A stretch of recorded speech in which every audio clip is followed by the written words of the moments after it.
I wanted to start off the show today with a story, and regardless of whether or not you actually end up finding this interesting, that's up to you. But I was retelling this story over the weekend, and I thought, why have I not told the story on the podcast yet of how I almost worked for Sports Illustrated?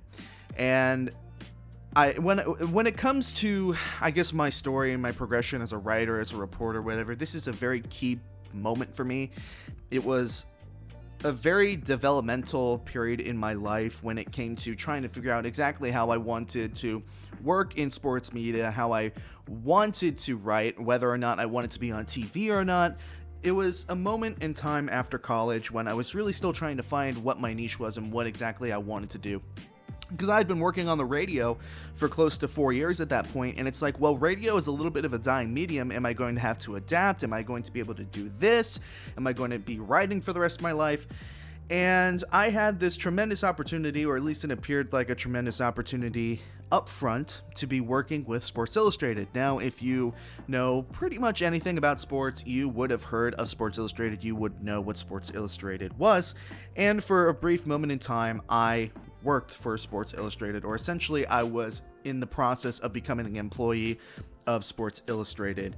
And it was a very interesting experience, and I wanted to share that with you all today. So I was about 3 months removed from graduating from college, and I had just gotten back to my apartment after a disastrous weekend. It was October of 2019. I was traveling to cover a Clemson Florida State game, and I had gotten into a car wreck about halfway through the drive, so I had to basically cover the game remotely, drive back to Tallahassee, and my car was completely wrecked. I needed a new car. I was down in the dumps, and lo and behold, I get a phone call from my friend who was still in school at the time, and he had told me that somebody from Sports Illustrated had gotten in contact with him via a different source. Not necessarily a source, a different plug or a different recommendation. He was recommended by one of the anchors in town. I guess that's probably the best way to put it. And Sports Illustrated was interested in hiring not only him, but also myself to run a Florida State-driven division for Sports Illustrated. Now, at that time, Sports Illustrated had recently been bought out by this company called Maven. At least I think I remember that's what their name was. It could be a little bit different, but for the purposes of this story, let's just call them Maven. Now, they had recently bought out Sports Illustrated and laid off a bunch of writers. Now, this was something that was pretty talked about in sports media, how the changing of ownership, how this company just completely wiped out a lot of the long-tenured and very credible, very reliable, and experienced staff that was with Sports Illustrated, and that was huge news coming out of it. And now, I wasn't exactly going to be going into one of those major writing roles there at Sports Illustrated. It was going to be a little bit something different. What they wanted to do is they wanted to implement news outlets, websites, news sources, at pretty much every single major Division I college university in America. What they wanted to do is the idea that they pitched was they wanted to bring back local sports in terms of what sports you're going to be interested depending on your area, depending on what sports you enjoy, and depending on what kind of collegiate universities are around you in your area. They had stuff for pro teams, they had stuff for collegiate teams, and they were going to go into high school teams as well, but mostly in my particular case, it was going to be about Florida State, since I had been on the Florida State beat for multiple years, as had my friend. And essentially, their game plan, as I said, was to implement a news source or a syndicate of writers, workers, at each major Division I collegiate university. So, University of Oregon would have one, Florida State would have had one, Georgia Tech, UCF, Virginia Tech, Duke, Kentucky, pretty much every single major Division I college university would have had a syndicate. And as I said, the people from Sports Illustrated that were in contact with me and my friend wanted us to run the Florida State division. So we're like, okay, this is a tremendous opportunity. We cannot pass this up, as anybody would. So if you're aspiring to be in the sports media, sports journalism business, if Sports Illustrated comes knocking, you listen. You open the door and you listen. And now looking back on it, we can see how foolish it was at the time, but being in our early 20s, struggling, knowing that we're probably going to struggle to find work, and this was before we had any inklings. This is about 2 years before the pandemic happened, at the very least. We had no idea what was coming, but we understood that, hey, it's going to be a tough business to get work in anyways. So we said, okay, let's work with them here. This is a fantastic opportunity. Let's hear them out. Let's see what they have to say. We went into a conference with about 12 other people, 12 to 15 other people. They were all selected as going to be syndicates for specific schools. So somebody from University of South Florida was there. Somebody from Georgia Tech was there. I believe somebody from UCF was there as well. It was basically the southeastern region of this gigantic network that they were trying to build.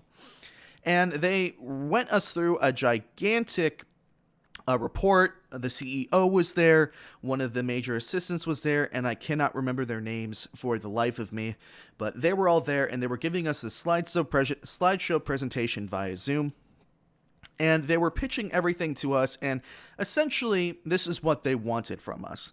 They wanted myself and my friend, and anybody else that I wanted to hire.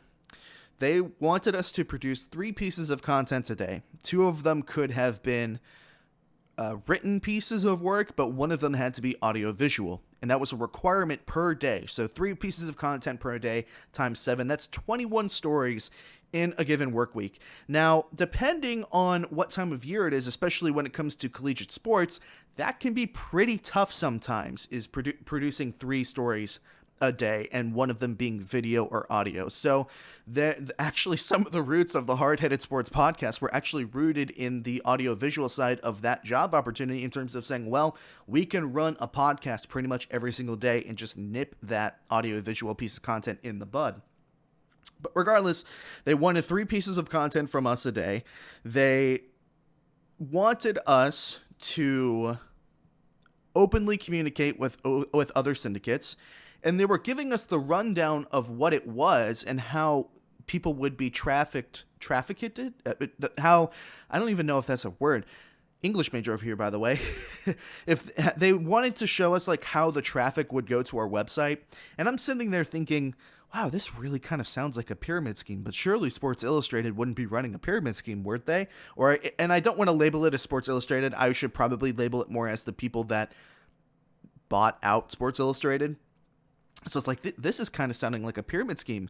Not only is it sounding a little bit like a pyramid scheme, but it's sounding more like a content mill that they're trying to capitalize off of young college level employees. So we said, okay, but these guys are big fishes. Maybe they have a bigger game plan than that. And this is where the red flags started coming into play. They said, and it was a requirement if we were going to work with Sports Illustrated, that if we were going to work with them, we had to register our website, our news medium, our syndicate. We had to register ourselves as an LLC. And what this would have done is, if any copyright infringement, any legal trouble that myself and my friend would have gotten into, anything, whether that be copyright infringement, whether that be fair use mishap, regardless of a bunch of legal issues, if anything happened, we would be liable for those occurrences. Not Sports Illustrated, we. So it's like, okay, that's a little bit of a red flag, but I don't. Maybe we can work around that. The other gigantic red flag was the fact that they openly advertised and they openly encouraged us. Openly, maybe that's not the right word. They kind of like elbowed us in this general direction. They kind of like gave us a nudge. They said, we understand that 3 pieces of content a day may be a little tough to get. And we also understand that sometimes you're not always going to be the person there to break the news. So it's okay if you go and basically find somebody else's story, recap the article, and then link the original article. So to put that into a more linear context, they were essentially saying, you don't have to report the news. You can just summarize a paragraph and then link somebody else's work, and we can let our SEOs do the rest. Now, SEO stands for Search Engine Optimization. Whenever you go and type something on Google, say in this instance, who are we going to talk about? We're going to talk about the New Orleans Saints later in the show, so let's say you type in on Google, you say New Orleans Saints sports news. Yeah. Your first option that comes up on Google is going to be the site that has the best search engine optimization. I'm struggling to find the word here. The best search engine optimization program, computer, AI, yada yada. It depends on how much you pay for it, because that is something that happens. You pay to be at the top of the Google list. It also goes by relevancy. So depending on how good your search engine optimization is, your story could appear first. Now, the way that the human mind works is whatever we see first is more than likely what we're going to click on first, especially if we're in a hurry. So say that we find out, as we did, that Drew Brees retired. Oh, I got to figure out what happened to Drew Brees. We're going to look it up. We're going to click on the first story that we see. So, bringing that back to my situation, let's say that somebody reported a piece of news and I didn't see it first. They were advocating that I could go into my editor and I could type up a paragraph and link the original article and just have the search engine optimization do the rest. So it doesn't matter if I didn't write the story first. It doesn't even matter if I'm reporting on it or not. I could be reporting on somebody else's report. But if my story comes first in the search engine optimization, it doesn't matter. My story is going to get seen first, and therefore my story is going to be the more prominent one, and I basically got all the reward for doing none of the work. And that is dangerously linked to copyright infringement, especially if I'm lazy, which I wouldn't be because I'm me. But if I was lazy about the report, we could get into some serious legal trouble for doing that kind of stuff. So it's like, okay, so not only are you kind of nudging us towards doing copyright infringement, but you're also saying that you want us to register ourselves as an LLC, which makes us legally viable for that. You can see how now this is turning into a gigantic red flag, and me and my friend were basically like, no way. There's no way that we're doing that. We're not going to go down for you being paid pennies a day just so you can get your content mill off of a couple of starving college-level students, even though I had already graduated. And that's the mind-blowing thing, right? It's very scummy when you bring everything into the picture in terms of what they were doing. They were trying to capitalize off of cheap labor under the notion that we're going to see that Sports Illustrated wants to give us a job, and we're going to be like, oh boy, this is going to be our big break, and that's exactly how we did perceive it. They were hoping to capitalize on cheap college-level labor to create a content mill for them in which they would not be legally responsible or viable for any of our actions because we were going to be registered as our own dependent company, or news source, or medium, or however you want to say it. And that's the mind-blowing thing to me is, look, I am very confident in my ability as a writer. I am very confident in my ability to be a journalist, to report news, to be a personality. And if you've been watching this podcast, you've been watching this show for a while, hopefully you've seen some of that in me. And although I'll admit I don't have nearly a pinch of some of the experience that some of these greater writers and TV personalities have, this is part of your development process. You're not going to be this good right away. And that's something that everybody should understand no matter what you're doing in life. Things that you want to be good at take practice. And it just strikes me as so funny considering that they fired 50 plus credible, diligent, experienced writers to go for cheap collegiate labor. And it's like, I have not done anything to deserve the title of being one of the best writers in America, best sports writers in America. Not like some of those people that they just fired deserve that title. And the really messed up thing is they actually addressed that firing in that opening Zoom call as well, saying, we know what you've been hearing about how we laid off those writers. None of that is true. It's all a media fabrication. It was just shady beyond belief. And I do want to make the distinction. This is not to slander anybody at Sports Illustrated. This is not to slander anybody at Maven. At least I think that's what they're called. This is and I shouldn't have to really be worried about any of this because I didn't sign an NDA or anything. This was really based on my experiences here. I don't want to blame the original idea of what Sports Illustrated is, but the people who bought out Sports Illustrated, they tried to basically capitalize on collegiate labor to create content and have the syndicate of local cheap labor that they were not legally responsible for. So as sad as it was, as down as I was at the time, and how I would have loved to work for Sports Illustrated, looking back, it was absolutely the right decision to pass on that. I don't even know, and they did go through with those plans, by the way. They do have somebody writing those content pieces, and I don't remember who it is on the beat at the moment, but there is somebody here who is doing all of that.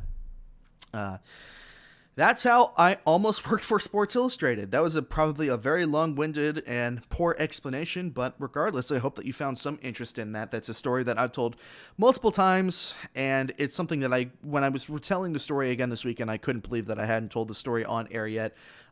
That's how I almost worked for Sports Illustrated, if you can even call it that. It was more like the ghost of Sports Illustrated than anything else. Hey everyone, thank you so much for watching this segment from the Hard Headed Sports Podcast. You've heard what I've had to say. Now I'm interested to hear what you think as well.